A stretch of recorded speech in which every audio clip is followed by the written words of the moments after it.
What's up, guys? Jimmy P here. This is Izzit Dev. AEW Double or Nothing has concluded. Yeah, so we know we're a little late to the game here, but like I needed some time to like really decompress it all and put my thoughts together before I talked about what I have just seen. Good old decompression. Yeah. So overall, amazing pay-per-view. Love tons of the matches. Highlights for me personally were both of the tag team matches. Pentagon and Phoenix versus the Young Bucks was absolutely insane.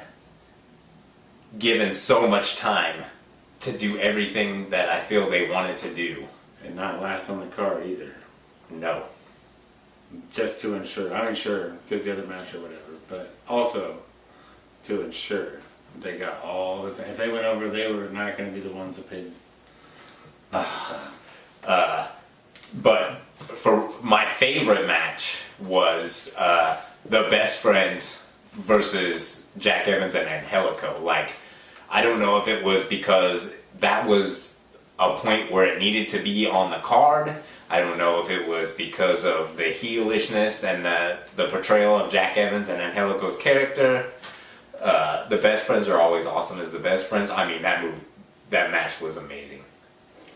First time I really seen Jack Evans and Angelico showcased. Gotta say, very good, very good. I was not expecting that to be such a good match. So what about you? Izzit Dev, what were the highlights for you?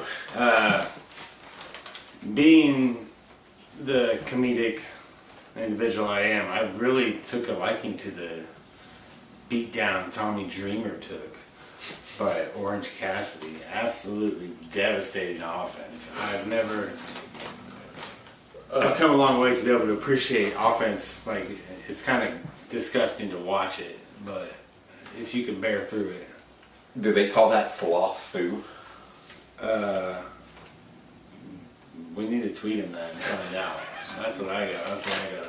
Overall, though, the show really carried well. Had good pacing. I found myself really drawn in when they got towards the end there, and I seen the Ambrose debut or the Moxley debut. Ooh. We got that now.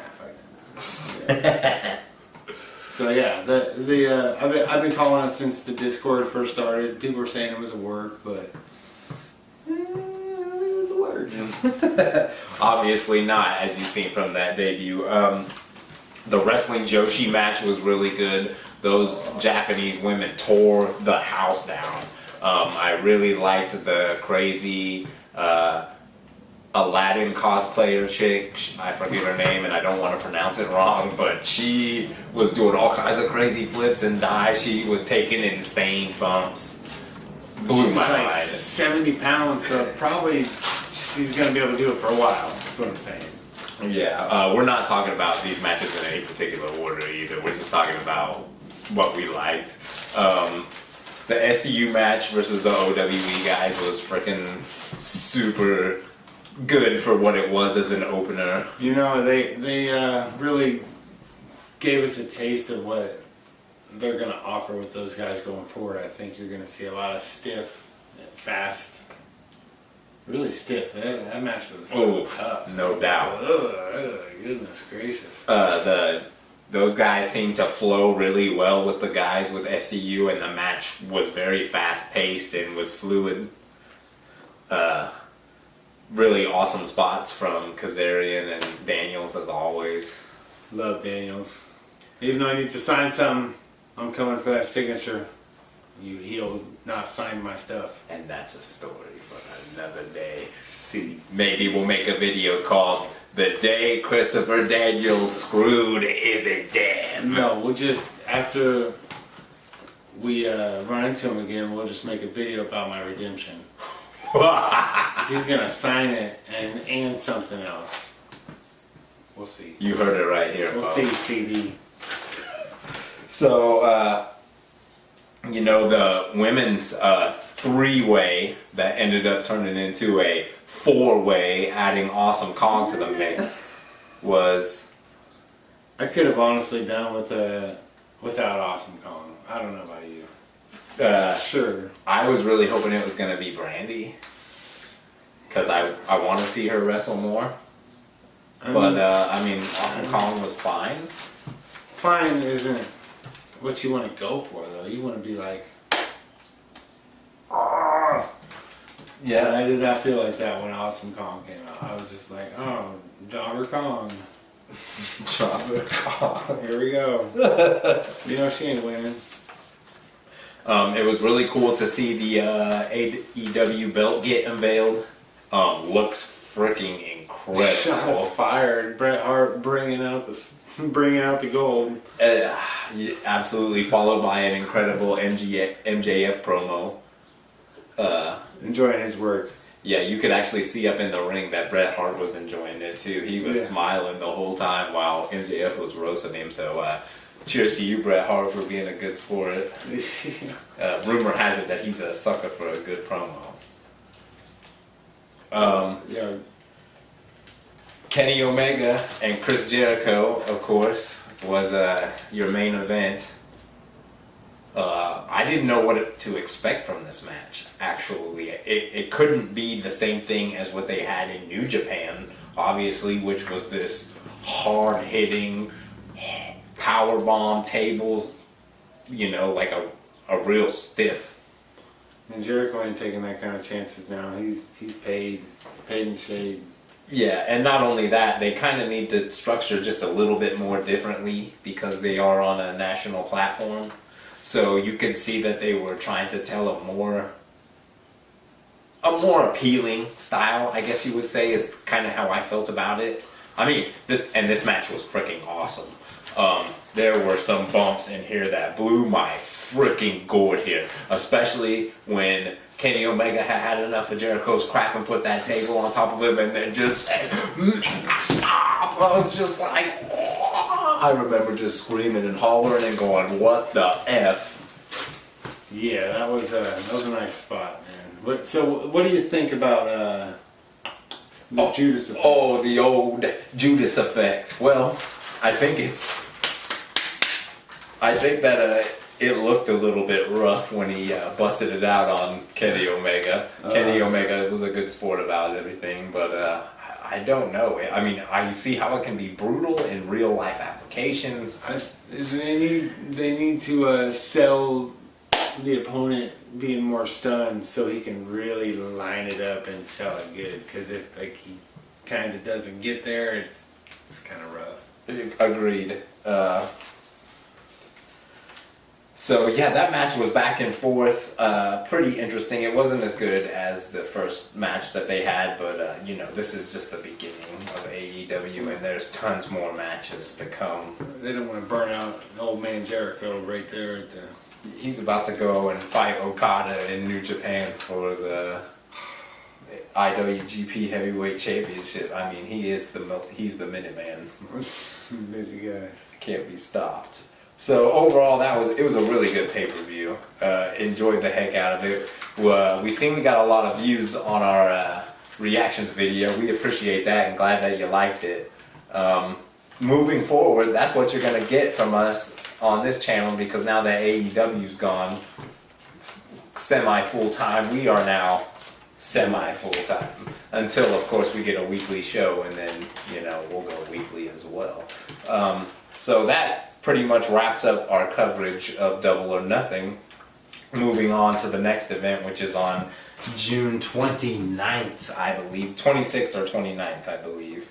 Which is Fyter Fest, which is actually a gaming convention. Yeah, it's June 29th. It's a gaming convention. But last year, Kenny Omega, through New Japan, had set up a deal where they showed wrestling matches during it, and it was super successful. So they're doing it again, and now it's in association with AEW. Yeah. Those guys are really embracing social networking. What do you think about this connection between gaming and wrestling and its appeal to the gaming audience? They're gonna steal Xavier Woods from the WWE. I don't think Biggie Langston's too far behind. You heard it here first. The New Day to AEW confirmed. That's right. And it's great. I mean, I like wrestling and video games, so why not? Right. So that's pretty awesome. I agree. It's a nice little mixer. It kind of reminds me of the Rock and Wrestling connection that was going on at the early '80s when the wrestling really had its major revival. But now we're wrestlers were rock stars, man. And they will be again. They already are. Yes, that.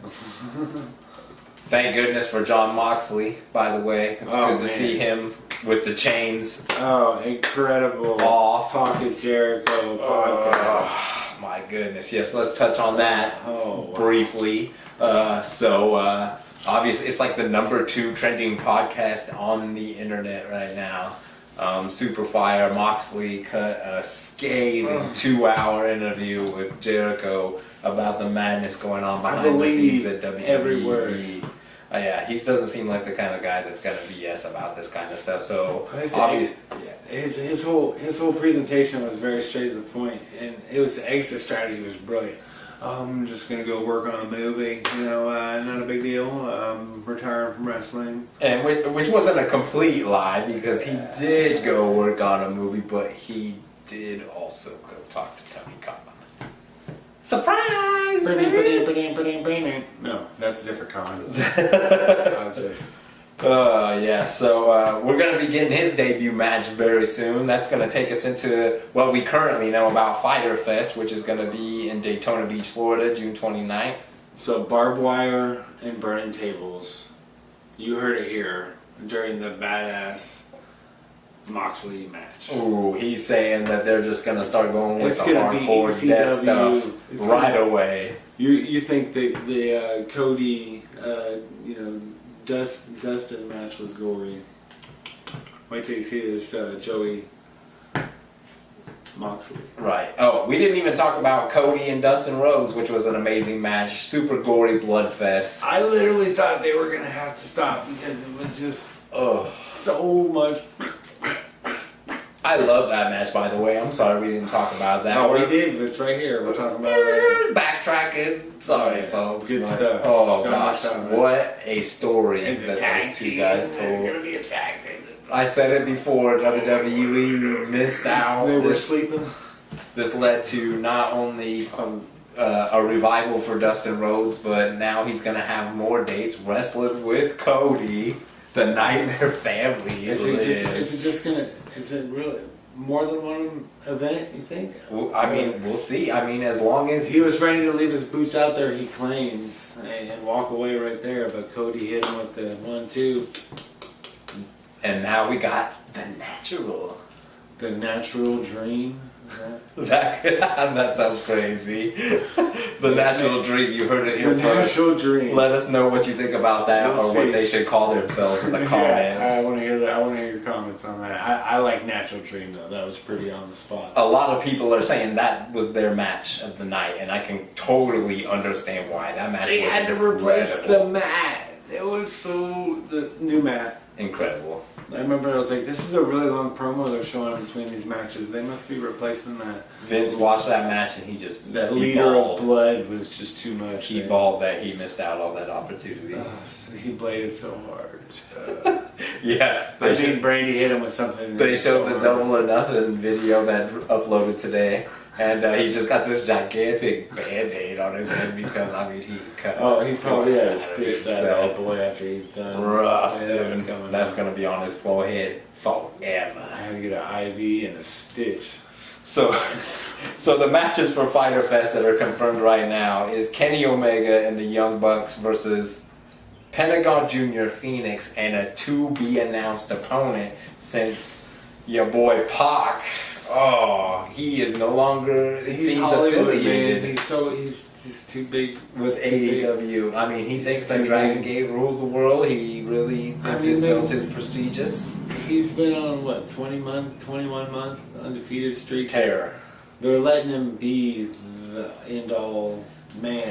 So you got to respect the guy for not wanting to affect his status. Right, and Dragon Gate told them they had no plans on taking that belt off of him because I'm sure he's bringing in big numbers. I didn't even know what Dragon Gate is until he came. No, I'm kidding, but he definitely has contributed a lot. So, do you have any thoughts on who might be that third man that they replace him with?